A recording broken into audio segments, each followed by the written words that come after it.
Good morning, dear student. We discussed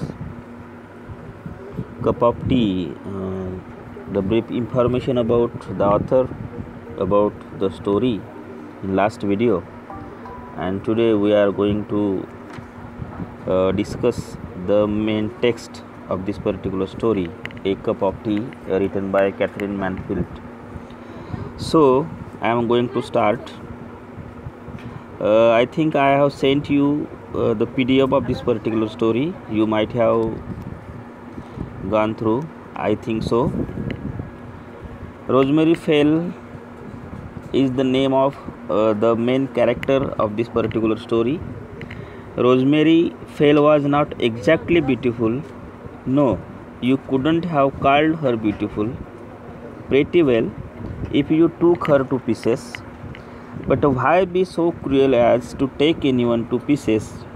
She was young, brilliant, extremely modern, exquisitely well dressed, amazingly well read, in newest of newest book, and her parties were most delicious mixture of really important people, artists, quaint creatures, discoveries of hers, some of them too terrifying for words, but other quite presentable and amusing.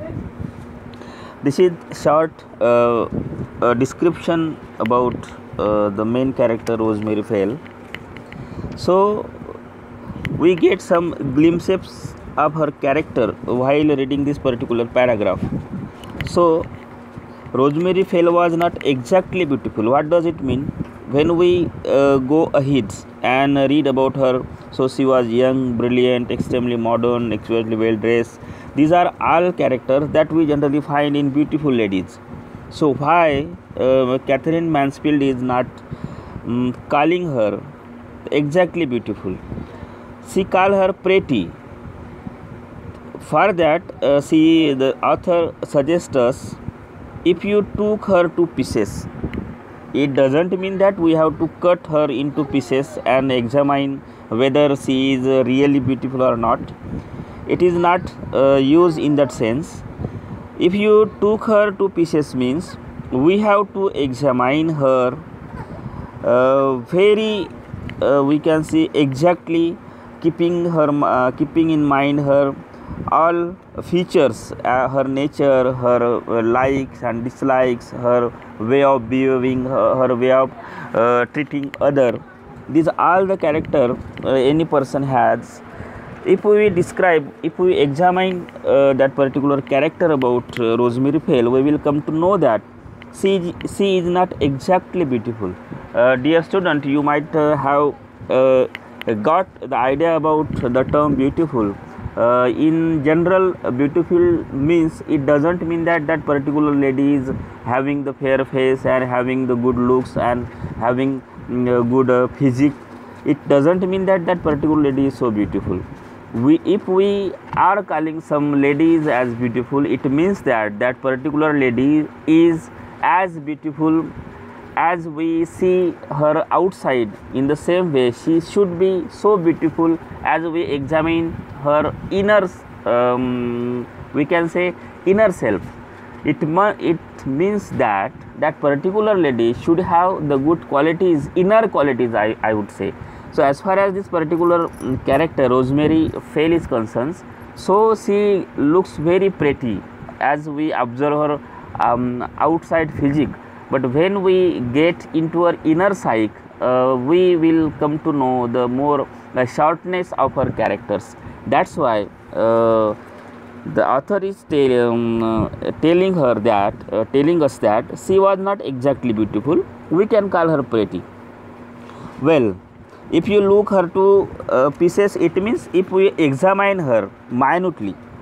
But why be so cruel as to take anyone to pieces? It doesn't mean that if we have to examine that particular lady, it means we have to cut or post-mortem that particular lady and cut into pieces and then examine her qualities. It doesn't mean that. If we take into pieces, it means that we have to examine her inner as well as outer self, as well as inner self, as we have to consider whether that particular lady is beautiful or not. we can consider her pretty. So she was young, brilliant, extremely modern. You know very well the meaning of this particular word young. She might have been of 30 or 35 or 25, in between that age. Brilliant means she has a lot of brilliancy. She might have got the lot of education, good education. That's why she is brilliant, and while dealing with others she shows that much competent, we can say. On behalf of that, we can call her brilliant. Extremely modern, as we observe her way of dealing with others, way of behaving, way of behaving in society, in family. We can call her as we observe her the fashion, her way of wearing dresses, all that seems that she is extremely modern. Exquisitely well dressed, amazingly well read in newest or newest book. She is also fond of reading. She just if any books is recently published, she just purchase that book and read. It means that she is fond of reading as well. Her parties were the most delicious mixture of really important people. So this particular word here is delicious. This particular term we generally use while speaking about the foods. We generally see that food is very delicious, very sweet. But as far as the party is concerned, that ironically that author is calling that party is a delicious mixture of really important people. It means that as we consider any food as delicious, it means that that particular food is very tasty. As far as this particular her party is concerned, delicious mixtures means that particular party have various type of guests are there. Various type of guests are there. It doesn't mean that her only relatives are there. The person from her own profession are there. That is the delicious mixture means the people from the all sphere, means artists, actors, writers, businessmen, professionals, all type of professionals are there, artists are there. That's why writer is calling her as delicious mixture of really important people. So the discovery of her, so that particular party contains the artist, quaint creature. It means the quaint creature means the very old fashioned persons. Discoveries of her means she was reading, as well as she was very fond of purchasing antique shop and books. That's why whenever she come across such type of unique people, she just make friend of them. And that's why her party is delicious mixture of various type of personalities. Too terrifying, some of them too terrifying for words. Terrifying for words means it is impossible for we cannot describe them with the help of words. Means some characters are there, some peoples are there that we cannot describe their strength and their likes and dislikes in words. That's why it was very terrifying for words. But other quite presentable and amusing. It means that as far as this particular party is concerned, there are various type of personalities. Some are very amusing, some are very old, some are very antique type of, means they are old fashioned people that we cannot describe them in words. Such various type of personalities are there. That's why author calls her party as a mixture of delicious personalities. Okay. Rosemary had been married 2 years. Rosemary had been married 2 years. It means she married 2 years ago. She had duck a boy. A duck. She had a duck of boy. No, not Peter Michael. It is also a phrase. A duck of boy means any person who is the life of party. If we are arranging party, if we arrange any party, and in that party there is no one who just instigate or inspire other to dance, inspire other to take drink, inspire other to enjoy. If someone is not there, such type of person, that party is not lively. If the duck of boy means that particular person is very fond of enjoying life, The duck up boy means that particular person is very fond of enjoying life, enjoying people, enjoying the sceneries. Means he is the life of party, we can say. If that person is that in that particular party, that party is very wonderful. So duck up boy means he is very fond of enjoying life, enjoying luxuries, enjoying the companies, enjoying the drinking and all that. When all the luxuries of life, all the enjoy of life, he can enjoy. Such type of person is her husband. That's why she call her duck up boy. No, not Peter Michael. Peter Michael is the name of her husband, but her husband is very fond of enjoying life. Very, we can say, frank and very enjoyable person. Her duck up boy means very frank, enjoyable person. And her husband absolutely adore her. Adore her means that her husband also love her very fondly, very wholeheartedly. Her husband has attachment towards her.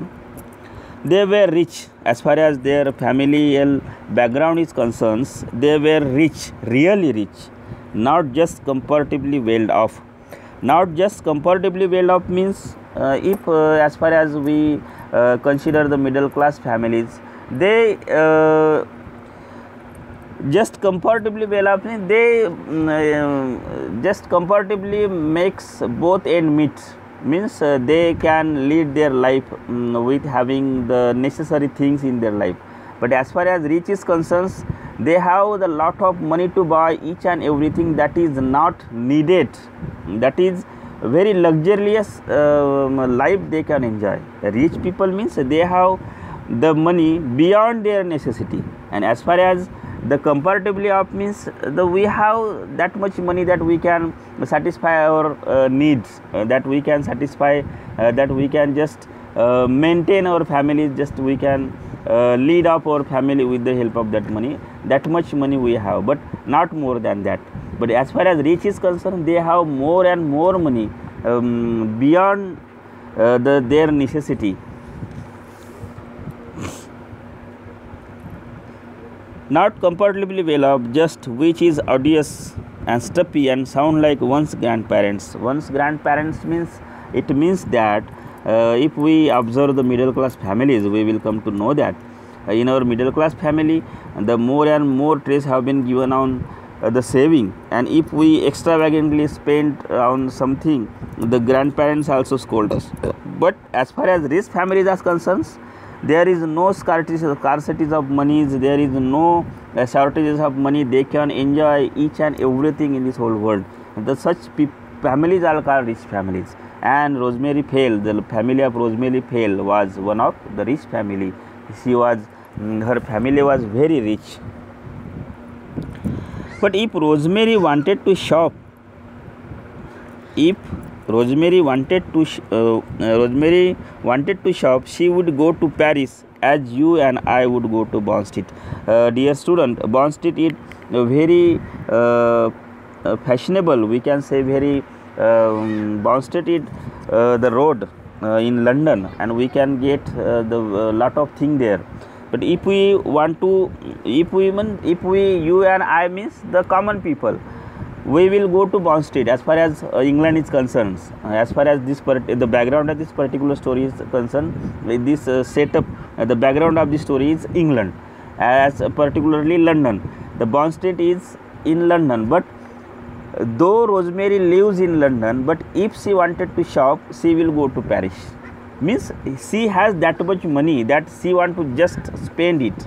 And if you and I means the common people like us will go to that Bond Street. If we have money and we want to buy something, we will to Bond Street. Also not the common very Mayfair is there. Mayfair means we get most expensive thing also in Bond Street if we have that much money. But as far as Rosemary Pale is concerned, she will not prefer to go to Bond Street. Instead of she would go to Paris. That means that she has that much money that she can enjoy and purchase the luxuries all over the world. And Paris is also very well known for the fashionable things and very costly things we can get in Paris.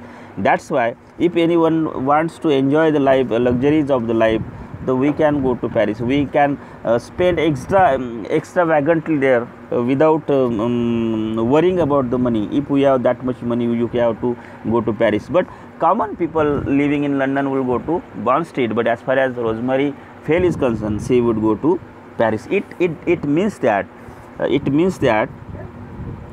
that Rosemary Fail is so rich that she could get anything she wants, and just she wanted to.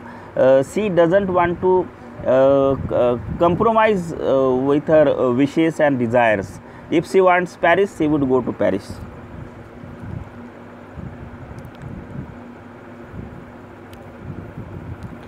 If she wanted to buy flowers, the car pulled up at that perfect shop in the Regent Street is also in London. The Rosemary inside the shop just gazed in her dazzled and rather exotic way and said, "I want those, and give me 4 bunches of those. And that jar of roses, yes, I will have all the roses in that jar. No lilac, it's got no shape." The attendant bowed and put the lilac out of sight, and as though this was only too true, lilac was dreadfully shapeless. So this is the habit of rich persons. If they doesn't want anything, they just hate that particular thing. If she wanted to purchase rose, she would go to that particular shop and just say order, "I want those and those." The whole she can she can buy the whole shop and give me the 4 bunches of those and that jar of roses. And she wanted, if though she doesn't she is not in need, but she wants, she can buy each and everything from that particular shop. As far as the lilac is concerned, if she doesn't doesn't like that lilac, she would just hate it, and shopkeeper would think that if that particular madam is saying that the lilac doesn't have that much shape, that's why she is listening, and that particular shopkeeper would just push aside out of her side. It means that it is the weight of her money, not the weight of her words. And if any rich person goes to any bookshop, that the shopkeeper would just respect the power of money, not that particular person. So the whole information about this particular lady suggests that she was so rich that she can do anything while purchasing anything. The attendant bowed and put the lilac out of sight, as though this was only true, and lilac was dreadfully shapeless. If that particular madam is saying that the lilac doesn't have any shape, then that lilac was dreadfully shapeless. Give me those stumpy little tulip, those red and white rose and white ones. And she was followed to car by the thin shop girl staggering under an immense white paper armful that looked like a baby in long clothes. And after buying a lot of flowers and whatever she wants, that the girl working in that particular shop will carry that whole bunches of rose and that all the flowers, and looks like the white paper armful that look like a baby in long clothes.